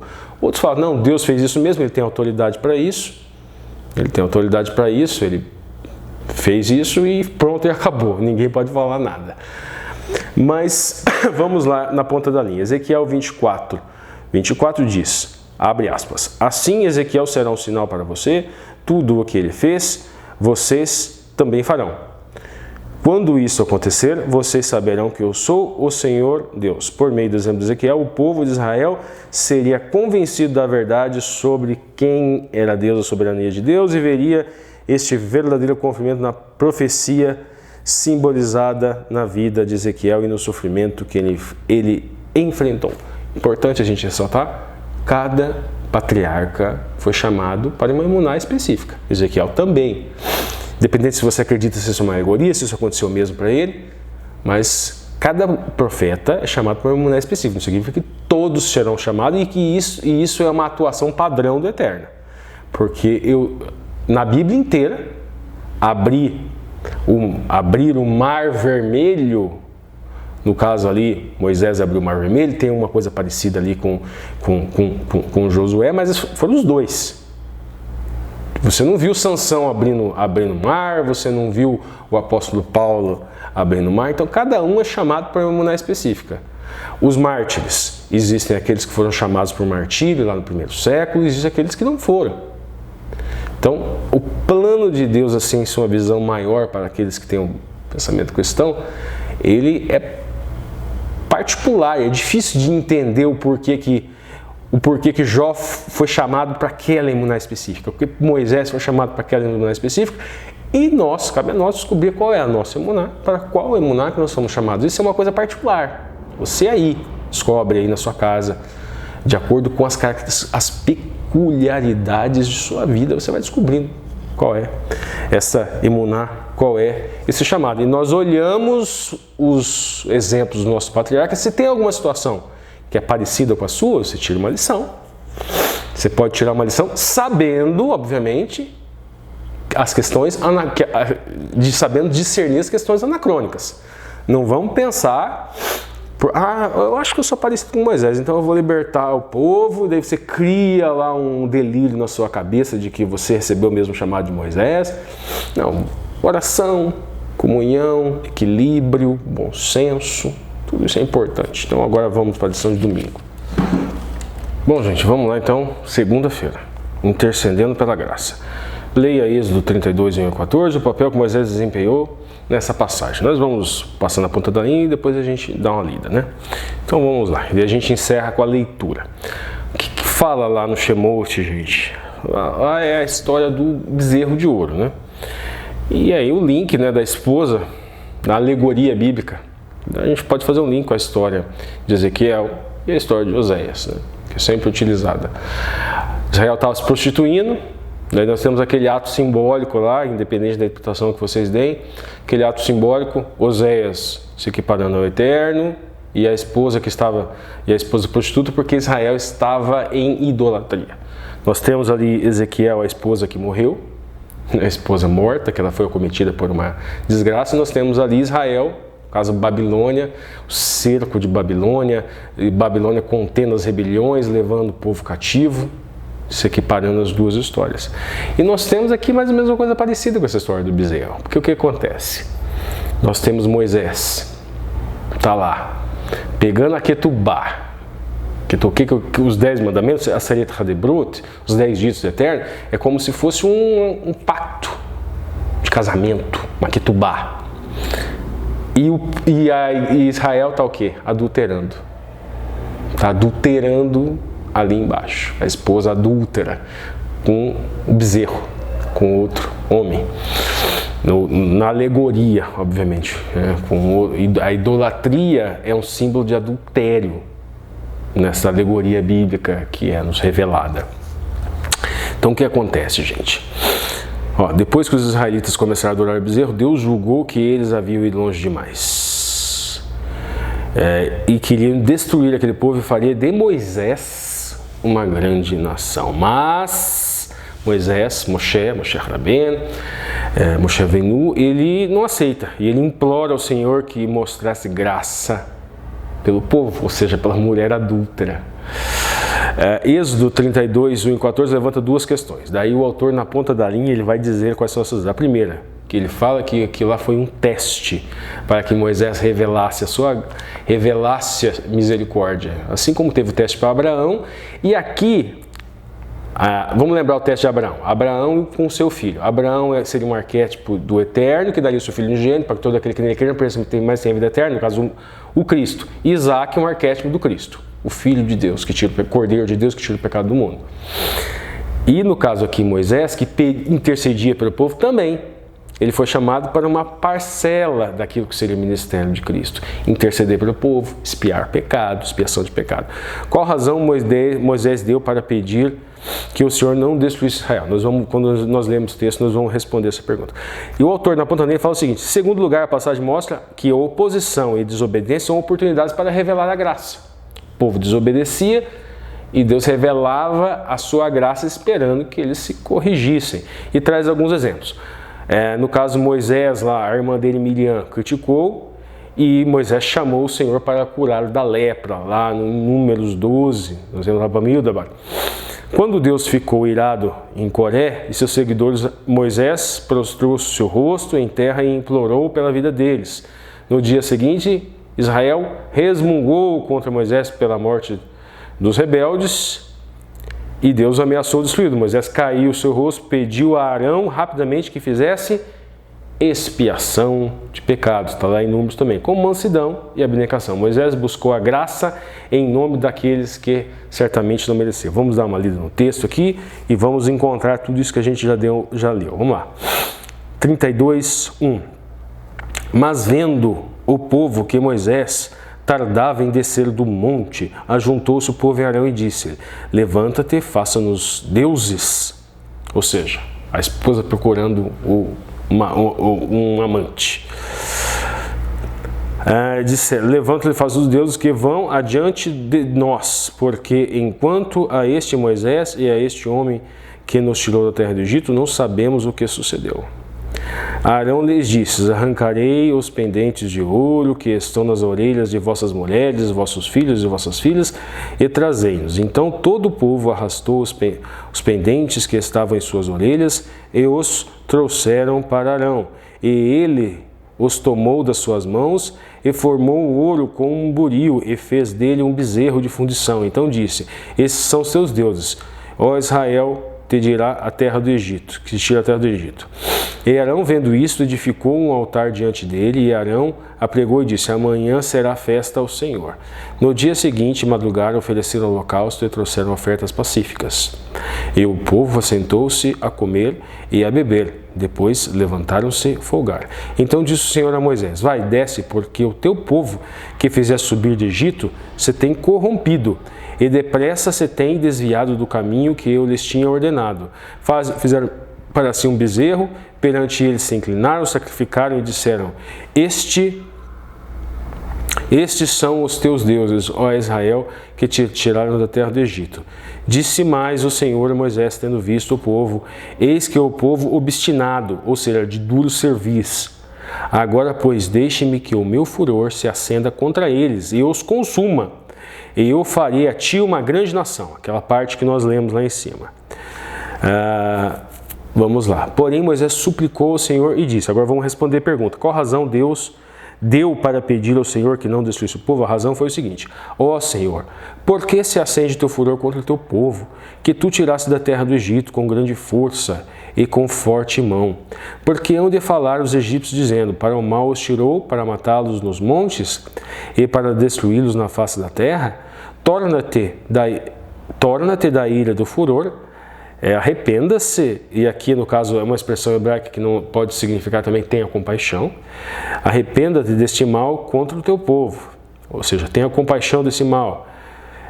Lembra-te de Abraão, de Isaque e de Jacó, os teus servos, os quais por ti tens jurado. Lhes disseste: multiplicarei as vossas sementes com a estrela do céu, darei a vossa semente a toda a terra, do que tenho dito, para que a possua por herança eterna, ou seja, lembrando das promessas que foram feitas aos patriarcas e aquilo que os patriarcas fizeram. Então o Senhor arrependeu-se, aqui esperando Nahã, ou seja, teve condolência, teve compaixão. Arrependeu do mal que dissera que havia de fazer ao seu povo. E voltou Moisés e desceu do monte das 2 tábuas do testemunho na mão, tábuas escritas, ambas as bandas, e de uma e outra banda as escritas estavam. E aquelas tábuas eram obra de Deus, também a escritura era a mesma escritura, esculpidas da tábua de Deus. Bom, era até aqui, né, gente? Então nós encontramos a resposta para a nossa pergunta. Que papel Deus desempenhou? Moisés desempenhou? Já explicamos. É aquela alegoria.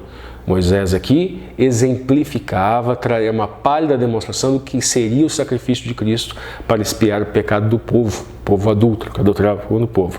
O que Moisés clamou? Moisés clamou para a promessa que foi feita aos antepassados, clamou para que Deus tivesse compaixão, Nahã, e Deus é um Deus piedoso. Ele clamou para a própria natureza do Eterno. Olha o que você fez, olha o seu caráter revelado lá no passado. Revela esse caráter mais uma vez. Então agora nós vamos para a nossa entrelinha. Bom, gente, vamos lá, nossa entrelinha. Nós falamos muito na lição de hoje, naquela alegoria bíblica de adultério, então o link literário é justamente isso. Esse livro trata justamente disso. O Diabo, Lev Tolstói, 1901. Nós temos que contexto, vamos buscar um contexto histórico, o que estava acontecendo aqui com o nosso amigo. Nós estamos aqui no finalzinho do czarismo, o Nicolau II, ele ainda está no poder, o Tolstói está perseguido por esse movimento czarista.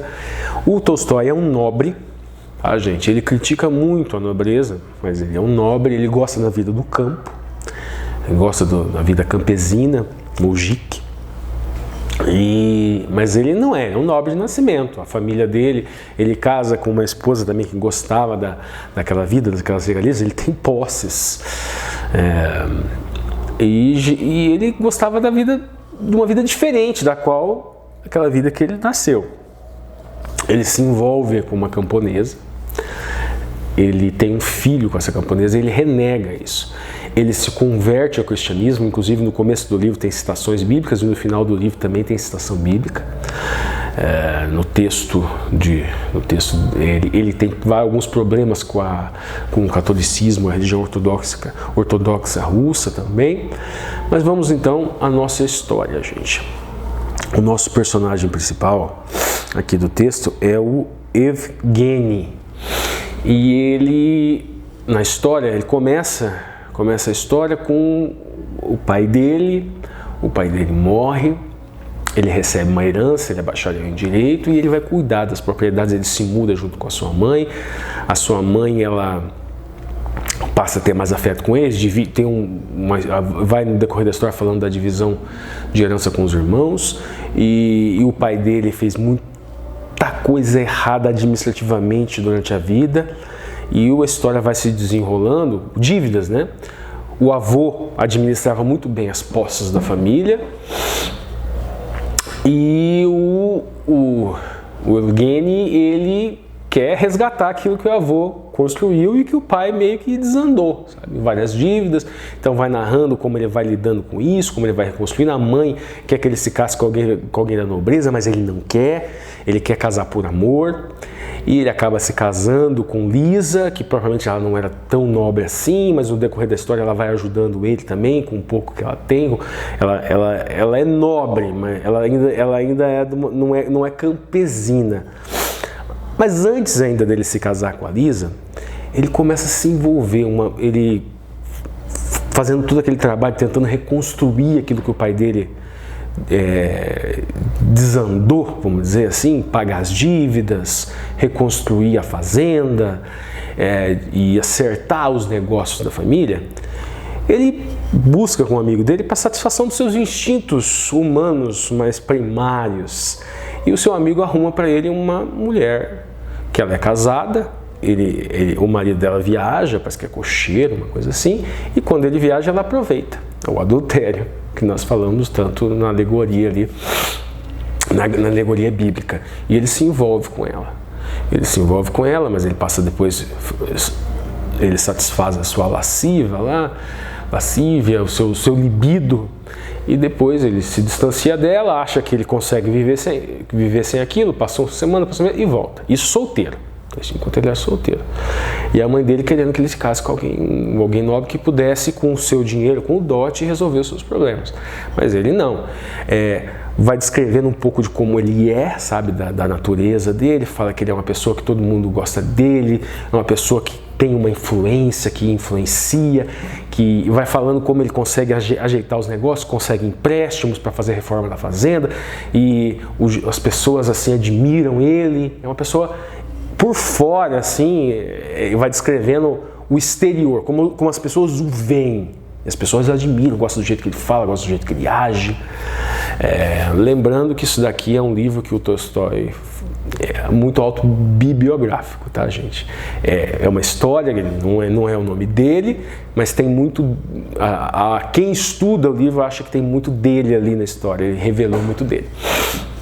E ele... e tem essa campesina. Lembra que eu falei que o Tolstói gostava da vida campesina? Inclusive, no final da vida, ele foi para o campo e largou contra a vontade da família e ficou lá no campo. Morreu de pneumonia depois do final da vida. Esse é o Tolstói, o nosso autor aqui, não é na história. Vamos voltar para dentro da história, para dentro do livro.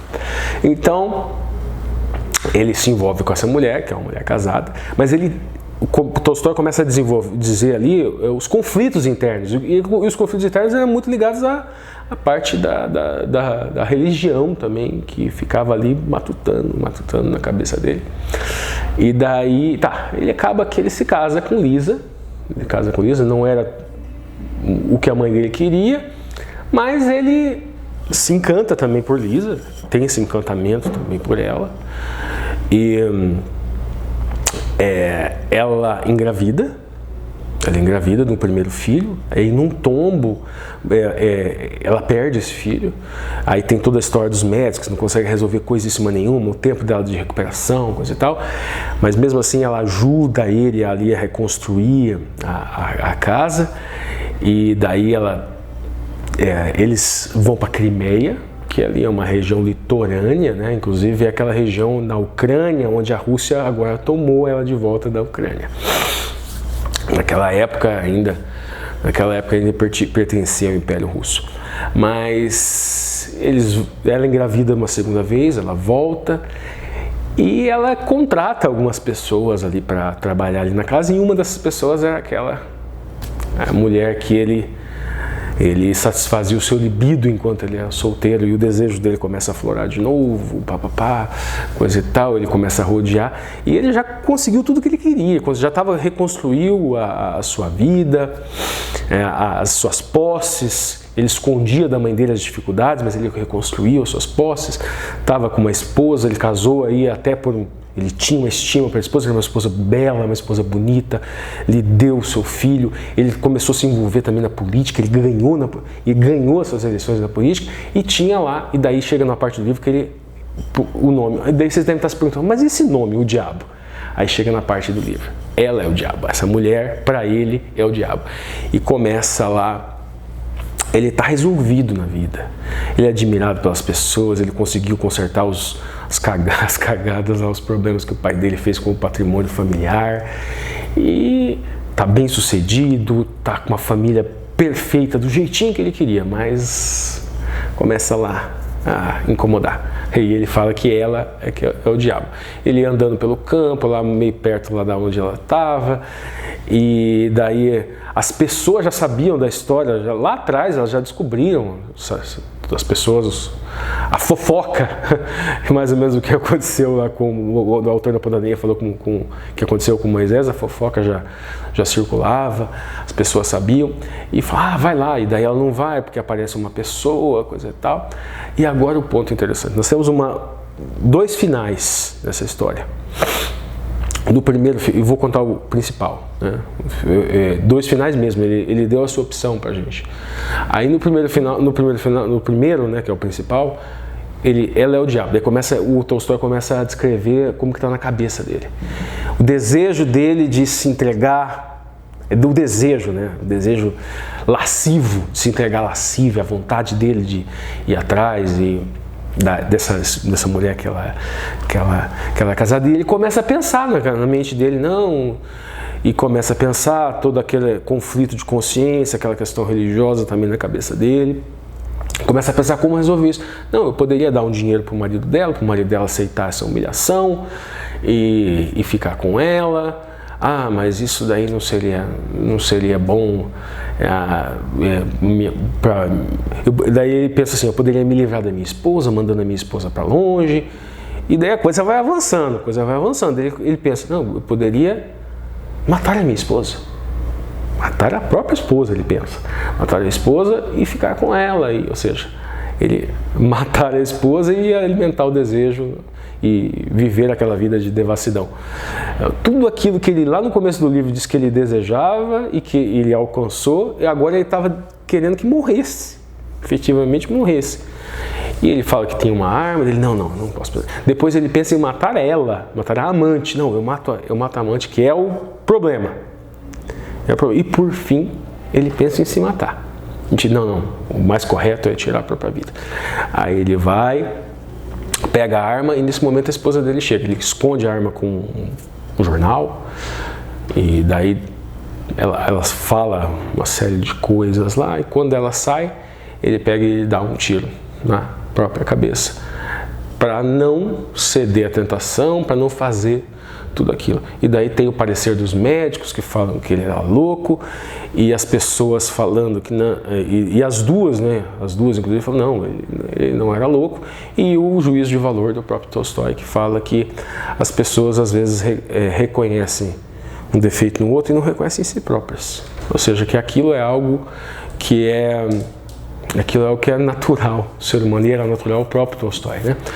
Então, essa é a primeira versão. A segunda versão, é um pouquinho diferente. Acontece tudo aquilo que eu falei, mas na segunda versão, ele pega a arma, coloca a arma na sua têmpora e ele não atira. E ele sai para passear, daí vai lá perto da casa dela e encontra ela. Começam a conversar e aquela questão, a vontade, coisa e tal. E ele dá 2 tiros nela pelas costas e ela morre. E daí ele vai embora para casa dele e fala, vocês vão saber o que vai acontecer, coisa e tal. E não, tem um pedaço que eu esqueci aqui antes. Ele tá com a arma, né, coloca a arma na têmpora e ele tira a arma da têmpora e começa a rezar. Começa a rezar e faz uma oração e sai pelo campo. Encontra com ela, conversa com ela e dá 2 tiros nela. Volta para a sua casa, fala para os empregados, fala para a esposa, vocês vão saber o que aconteceu. Quando os policiais vierem aí, você pode me chamar. No outro dia os policiais vêm e levam ele fica 6 meses, 6 meses preso, ele é condenado, julgado e fica 6 meses preso pela morte da camponesa. 6 meses, gente. Chega a ser aí uma crítica também do Tolstói à sociedade russa. E lá ele se entrega à bebida e depois quando ele volta para casa é uma pessoa completamente mudada, completamente entregue ao alcoolismo. Então nós vemos aí, gente, esse é um livro que vocês forem ler, que também reflete muito da história do Tolstói e dos conflitos, muito dos conflitos internos dele próprio, com certeza ele colocou aí dentro desse texto, essa coisa do desejo, essa coisa do que você deseja, do que você quer, e daí nós temos ali aquelas coisas que você deseja e que servem para te levar a te engrandecer, te levar a uma evolução nessa escada de santificação, que era tudo aquilo que ele queria na primeira parte do livro e que efetivamente ele conseguiu. E no final do livro, justamente o desejo pelo Yetzer Hará é que levou o nosso amigo aí nas 2 possibilidades ali, levou o nosso amigo ali à ruína. Poderia ter uma terceira versão, né? Inclusive ele poderia abandonar esse desejo que o levou dessa mulher casada, coisa e tal, e seguir com aquilo que ele desejava no começo, com a sua juventude, pedir a Deus que ele agisse, fizesse aquilo que efetivamente era correto. Bom, agora então é com o Alexandre. Olá meus irmãos, minhas irmãs. Uma alegria, uma satisfação estar com vocês aqui para mais uma lição da Escola Sabatina. Quero deixar aqui meu abraço, desejar a graça e a paz de nosso Senhor Jesus Cristo na vida de todos vocês. Estamos na lição 10, vocês já estudaram a lição de sábado, de domingo, de segunda com o Ricardo.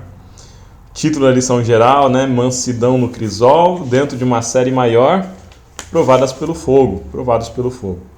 E agora a gente continua na lição de terça-feira. E a lição de terça-feira já chega com um tema que eu acho um tanto quanto espinhoso. O título dela é Amar quem nos fere. E a gente tem como texto base a passagem de Mateus 5, 43 até 48. Nessa passagem, Jesus vai dizer que nós devemos amar o nosso inimigo, que nós devemos orar por aqueles que nos perseguem. E termina falando, sede perfeitos, sede santos, como perfeito, como santo é o vosso Pai que estás nos céus. E aí, a gente está dando uma ideia, né, de sofrer o crisol com mansidão, a capacidade de sofrer dano sem uma reação violenta. A gente fala agora de amar o nosso inimigo e orar por aquele que nos persegue. E talvez a gente pense agora, então beleza, eu tenho que aceitar todo o sofrimento, baixar minha cabeça e tolerar ela. Porque assim, tolerando essa dor, tolerando esse sofrimento, eu vou estar sendo perfeito como perfeito é nosso Deus. Seria muito irresponsável eu chegar aqui e simplesmente falar isso. A coisa é mais complicada. A coisa é bem mais complicada.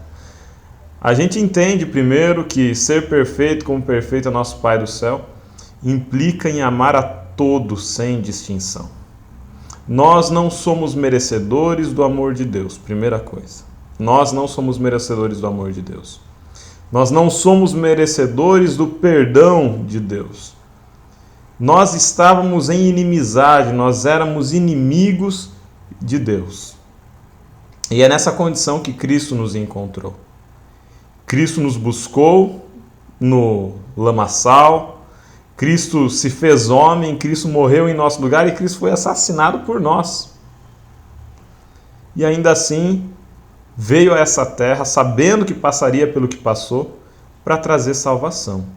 Então, ser perfeito como perfeito é nosso Pai que está nos céus, envolve sofrer para salvar, envolve perdoar, envolve passar por dores, amando o nosso inimigo e orando por aquele que nos persegue, como Cristo fez na cruz. Pai, perdoa-lhes porque não sabem o que fazem. Isso é uma verdade, isso é um ponto. Mas eu estou falando aqui, e talvez eu esteja falando para alguém que sofre violência doméstica.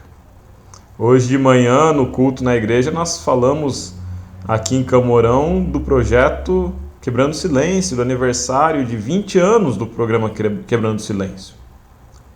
Será que agora, porque eu devo amar o meu inimigo e orar por aquele que me persegue, eu devo me submeter a uma relação violenta? Eu devo me submeter a uma relação abusiva? O texto da lição vem trazendo uma comparação da pérola e da lama. Existe uma pérola no meio de um lamaçal, uma pérola no meio de uma poça de lama. Eu amo a pérola ou eu amo a lama? Vamos pensar que existe uma pessoa no meio de violência, no meio de um relacionamento abusivo para comigo, uma pessoa ruim. Eu amo a pérola ou eu amo a pessoa? Ou eu amo a lama, desculpe. O que seria a pérola e o que seria a lama? A lama eu entendo aqui como sendo a maldade, como sendo a violência, como sendo o crime cometido, a violência cometida. Isso é a lama. A pérola não é propriamente a pessoa, uma pessoa genérica, mas é a pessoa enquanto um objeto do amor de Deus, enquanto uma criatura de Deus. Eu falo aqui com pessoas que já viveram ou que vivem em relacionamentos abusivos. Eu falo aqui com pessoas que são vítimas de violência ou que foram vítimas de violência. Irmão, irmã, eu não vou falar para você ficar num relacionamento que te maltrata. Você deve se amar. Você também é um objeto, um alvo do amor de Deus. Deus te ama, Jesus te ama. Deus quer te preservar. Deus quer a sua segurança, Deus quer a sua saúde, Deus quer a sua alegria.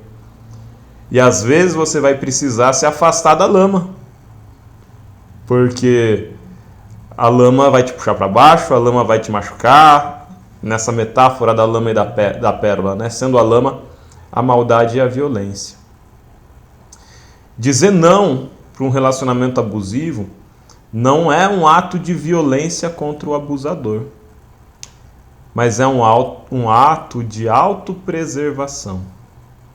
Muitos abusadores utilizam o argumento: se você me deixar, eu vou me matar. Se você me deixar, eu vou me machucar, eu vou me ferir, eu vou me afundar na bebida e nas drogas. Às vezes, num ato de autopreservação, é necessário se distanciar, é necessário romper relações e é necessário seguir com a nossa própria vida. Mas Jesus Cristo não fez isso. Jesus Cristo suportou a dor e morreu em nosso favor. Sim, você vai morrer em favor de alguém? É você o Cordeiro de Deus que tira o pecado do mundo? É você que vai expiar o pecado do outro? Não, de forma alguma. Quem fez isso e já fez completamente é Cristo. Se você se preocupa com a pessoa que te fere, se você se preocupa com a pessoa que comete violência contra você, e é um ato de amor cristão, de uma dignidade, de uma grandeza muito grande se preocupar com o nosso algoz. É amar o nosso inimigo, é orar por aquele que nos persegue. Talvez o melhor que você possa fazer por essa pessoa é se distanciar e orar por ela de longe. É perdoar de longe, é interceder de longe. E se for necessário, denunciar na delegacia de polícia. Para que você seja protegido, para que você seja protegida, para que a pessoa responda diante da justiça dos homens pelos seus crimes, para que tenha tempo para se colocar em paz com Deus também. Não vou falar para vocês passarem por todo o crisol aqui como ovelha muda diante dos seus tosqueadores. Às vezes é necessário que você seja protegida pelo pastor. Porque lembre, o pastor protege a ovelha, mas às vezes o pastor também precisa expulsar o lobo. Se tem um lobo te fazendo mal, saiba que Deus quer te proteger desse lobo. Mesmo que em outro momento esse lobo seja uma ovelha de um rebanho, seja uma ovelha desgarrada, seja alguém que é também igualmente alvo do amor e da misericórdia de Deus, compete a você se preservar primeiro, para depois poder fazer qualquer coisa pelo outro. Não se submeta a um relacionamento que te faça mal. Não se submeta a um relacionamento que não lhe seja saudável. Se seu marido lhe é abusivo, se tua esposa lhe é abusiva, se seu pai ou sua mãe lhe é abusivo, se proteja. Procura socorro numa rede de apoio, em amigos que vão lhe acolher, na igreja que vai lhe acolher, em Deus que vai lhe acolher e, em caso de necessidade, na polícia também, no sistema judiciário também. É necessário se preservar. Mas e aí? Amar quem nos fere e, ao mesmo tempo, denunciar na polícia é possível? Sim, é plenamente possível e uma coisa não elimina a outra. Você pode amar aquele que te persegue, você pode amar o seu inimigo, você pode orar por aquele que te persegue e ao mesmo tempo se preservar. Sim. Ore, mas ore de longe, numa condição que garanta a sua integridade física e a sua segurança. A gente vive num mundo com tanto feminicídio, com tanto abuso contra idoso, com tanto abuso contra mulher, com tanto abuso como criança. É irresponsável a gente chegar aqui e falar, e não é isso que a lição diz, mas é irresponsável chegar aqui e falar: ame todos aqueles que te ferirem. Não. Isso é masoquismo, isso é relacionamento autodestrutivo, isso é violência, isso não é legal. Ame o seu inimigo. Não tem inimigo. Porque em Cristo Jesus nós somos todos um, nós somos todos irmãos. Deus nos amou primeiro, Deus se fez homem e morreu em nosso favor, Cristo pagou o preço pelo pecado, para que nenhum de nós tenha mais que viver escravo da violência, escravo do abuso. Nós somos libertos em Cristo, vivamos essa liberdade. Podemos avançar agora para a lição de quarta-feira.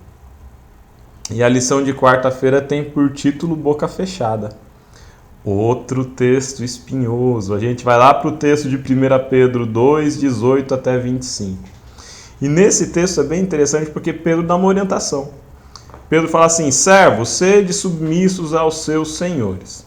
E se o seu senhor for mau e for vil, seja submisso ao seu senhor também, porque essa é a sua condição.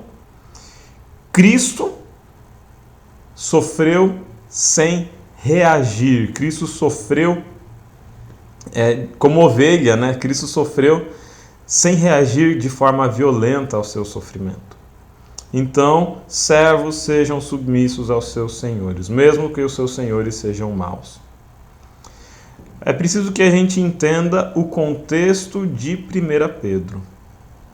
Será que agora, então, eu estou num trabalho e o meu chefe é abusivo comigo, comete assédio moral, comete assédio sexual dentro do meu trabalho, e agora eu devo me submeter a esse senhor mau, porque a Bíblia diz que eu devo me submeter a esse senhor mau?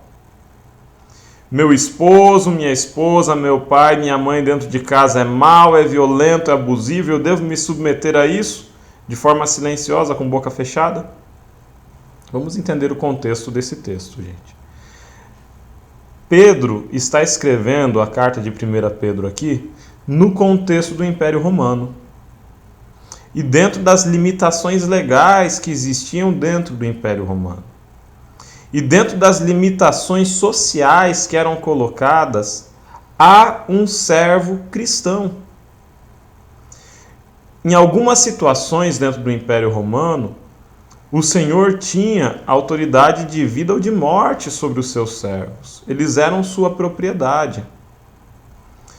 Um senhor poderia dificultar muito a vida religiosa e espiritual de um servo cristão.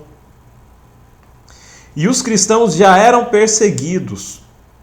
Se os cristãos disseminassem ou defendessem rebeldia entre os escravos em Roma, os cristãos seriam ainda mais perseguidos.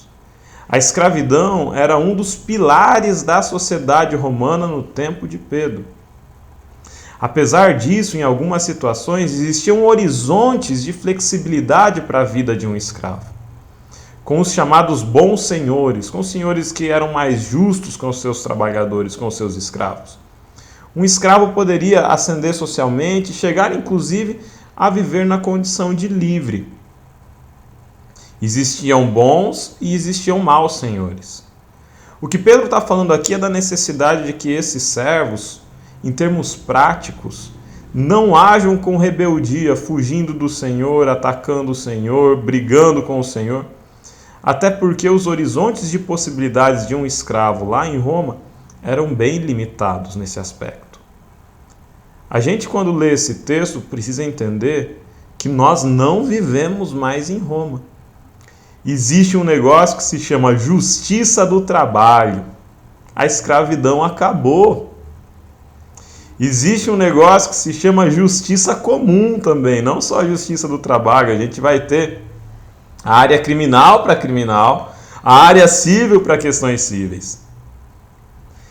Agir de acordo com a lei não vai contra os princípios do cristianismo. Quando se está correto num direito, processar um patrão não vai contra os princípios do cristianismo. Sair de uma relação profissional ou de uma relação afetiva abusiva que nos faça mal não fere os princípios do cristianismo.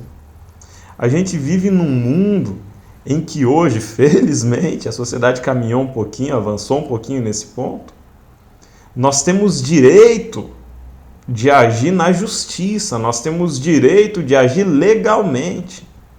É diferente de um escravo em Roma que vai fugir do Senhor. É diferente de um escravo em Roma que vai lutar contra o Senhor. E se posicionar ao lado de um escravo fugitivo lá no Império Romano, fecharia as possibilidades de existência do cristianismo hoje.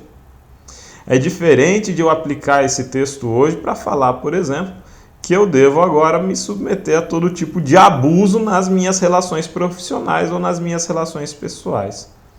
Cada sociedade tem o seu ordenamento jurídico. E como bem disse Cristo Jesus, a César o que é de César e a Deus o que é de Deus.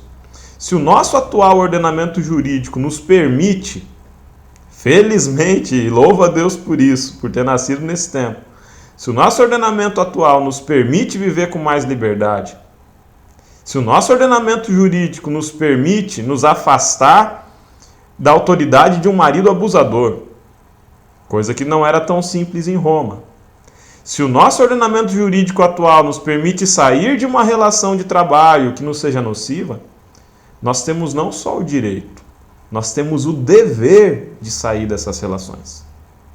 Porque vamos lembrar, nosso corpo e nossa mente são o templo do Espírito Santo. A autopreservação, o autocuidado, o amor próprio não fere de forma alguma os princípios do cristianismo. Cristo sofreu sem reagir. Cristo sofreu sem reagir. Mas vamos lembrar que Paulo, quando foi preso injustamente, sendo cidadão romano, recorreu a César.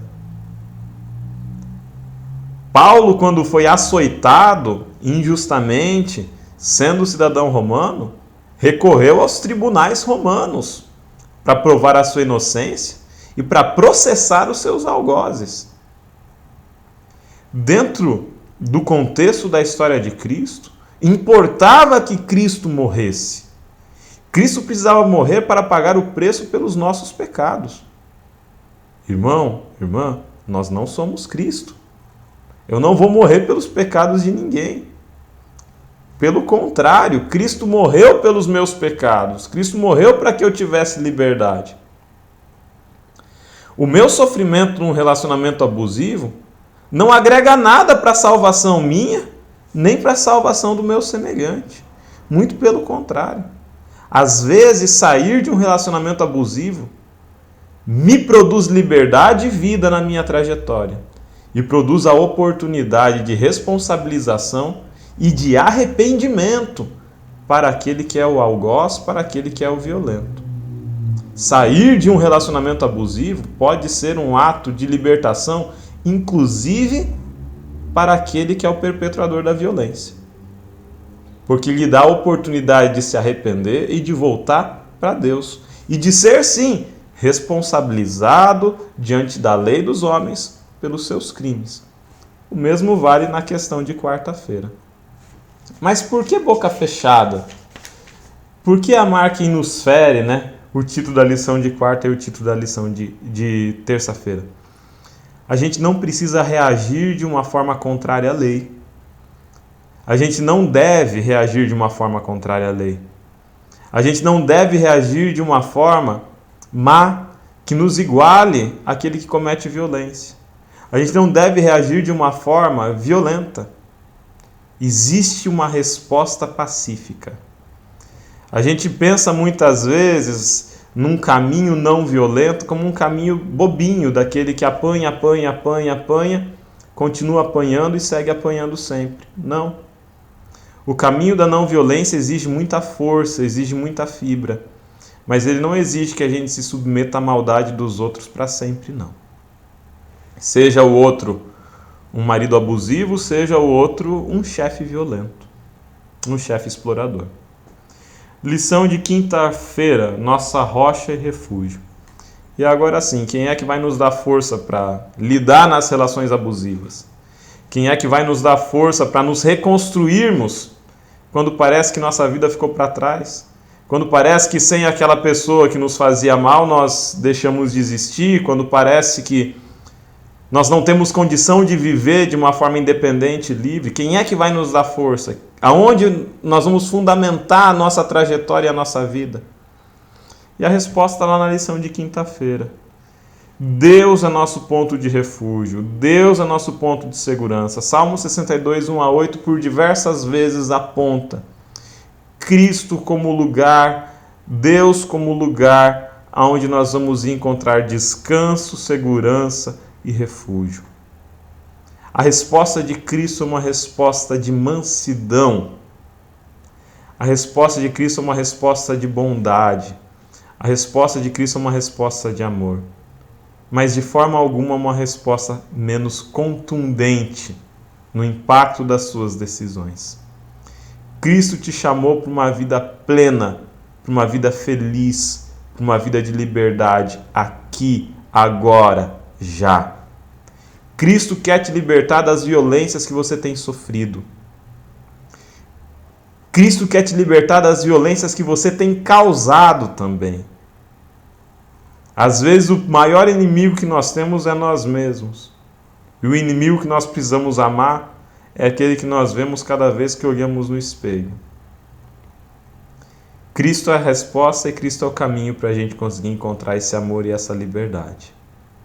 Que o irmão, que a irmã encontre, que eu encontre também. Um abraço para todos e a gente se vê na próxima lição. Tchau, tchau. Valeu, Alexandre. Obrigado por ter preparado também. A gente sabe que está corrida a sua vida, mas graças a Deus, né, trouxe a sua fala, que sempre é muito bem vista, bem ouvida, né, que é uma fala, mas também você grava o vídeo, né?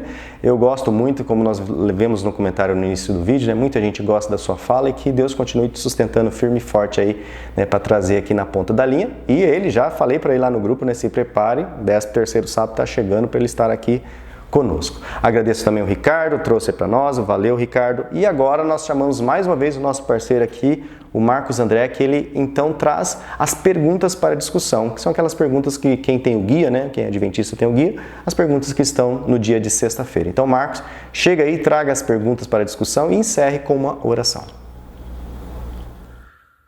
Muito bem, chegamos à parte de sexta-feira, aquela parte onde nós encontramos as perguntinhas para a aplicação prática da lição da semana. E a primeira pergunta diz assim: como a humildade nos permite superar as mágoas e aborrecimento? Qual é a característica mais importante da humildade que nos permite fazer isso? Bom, a humildade é o reconhecimento de que nós não somos tratados por Deus como deveríamos. Então, quando as pessoas nos criticam, elas nos criticam com base naquilo que elas conhecem sobre nós. Mas se elas nos conhecessem realmente como somos, como Cristo nos conhece, talvez as críticas seriam até um pouco mais severas. Então, quando recebemos crítica das pessoas, nós devemos pensar que Cristo também foi humilhado, foi criticado, porém inocente, enquanto que nós somos criticados muito aquém daquilo que nós realmente somos. E mesmo quando as pessoas são injustas nas suas críticas contra nós, devemos nos lembrar que elas também foram injustas com Jesus. E quando eu procuro reagir diferente da forma como Jesus Cristo reagiu, eu estou me colocando acima de Cristo, quando o nosso lugar, na verdade, é abaixo, é aos pés de Cristo, né? Pergunta número 2. Em sua cultura, como a humildade e a mansidão são vistas? Que tipo de pressão você enfrenta que contraria o cultivo dessas características? Bom, nós vivemos hoje na época da lacração, que quem se sobressai é aquele que tem a frase de efeito com mais força, aquele que dá a última palavra, aquele que está sempre acima dos outros. Vivemos na era da rede social, em que nós precisamos mostrar que somos melhores, que estamos sempre bem, sempre felizes. Então, a cultura de hoje, ela não valoriza esses preceitos importantes, enquanto que isso, na verdade, como nós vimos na lição, reflete muito mais uma insegurança, uma fraqueza. Nós procuramos mostrar na sociedade aquilo que nós não somos. Então, sempre que eu dou ênfase a alguma característica minha, eu preciso pensar se realmente essa é uma característica que eu possuo ou que eu estou tentando apenas expressar para a sociedade, para as pessoas que estão ao meu redor, né? Pergunta número 3. Existem exemplos de pessoas mansas e humildes hoje? Quem são? Como expressam essas características? E o que você pode aprender com elas? Bom, eu tenho aqui alguns exemplos na minha igreja de pessoas que eu admiro muito, exatamente pela mansidão, pelo desejo de servir. Essas pessoas não são críticas, elas procuram acolher as pessoas que realmente necessitam. E eu me admiro com o caráter dessas pessoas e procuro seguir o exemplo delas também, ficando em silêncio quando eu poderia falar, mas quando eu sei que, na verdade, o que eu iria falar não iria contribuir com a situação. Então eu aprendo com essas pessoas e desejo um dia também ter um caráter admirável, um caráter que as pessoas também se admiram. Pergunta número 4. Por que tantas vezes igualamos a mansidão e a humildade com fraqueza? Na verdade, exatamente por vivermos numa sociedade que não valoriza esses princípios, que não conhecem esses princípios de maneira correta, né? E na pergunta número 5, Davi buscou o Senhor como refúgio. Como podemos, como igreja, ser um refúgio para quem precisa? Como tornar sua igreja um lugar de refúgio para os aflitos? Bom, a igreja ela precisa ser isso, precisa ser um lugar de acolhimento, porque as pessoas elas se sentem rejeitadas no mundo, né? Por isso precisamos acolher as pessoas, sabendo que muitas delas chegam até nós com traumas, com rejeição do passado e que nós precisamos então fazer a diferença para fazer transformação. E essa transformação é feita através do amor. Precisamos amar aquelas pessoas que Deus colocou sobre os nossos cuidados. Que Deus nos abençoe e que possamos ser instrumentos dele na vida de outras pessoas. Vamos orar nesse sentido? Santo e bom Pai, muito obrigado mais uma vez por esse estudo, muito obrigado porque o Senhor nos falou de maneira a nos transformar, Senhor, pelo poder da Tua Palavra, pelo poder do Teu Espírito agindo em nós. E nós queremos, Senhor, que o Senhor implante o Seu amor em nós, que o Senhor quebre os nossos ciclos de insegurança, de tristeza, os nossos ciclos de mágoa do passado, para que possamos ser agradáveis e bondosos com as pessoas que estão ao nosso redor. Salva-nos para o Teu reino, nos use como instrumentos Teus, é o que nós te pedimos por Jesus. Amém. Obrigado, amigos, e até a semana que vem com mais um estudo da Palavra de Deus. Valeu, Marcos. Obrigado aí. Agora sim, pessoal. Hashtag fui até o segundo Marcos, né? Hashtag fui até o quinto Lúcio. Hashtag fui até o final. Hashtag fui até o tchau. E fiquem com Deus, pessoal. Nos vemos então já na 11ª lição dessa série, aonde nós vamos estudar o assunto agora esperando no crisol. Esperando lá dentro, né? No crisol, sempre esperando com o Senhor. Então, nos vemos lá, pessoal. Tchau, tchau. Fiquem com Deus. Até lá.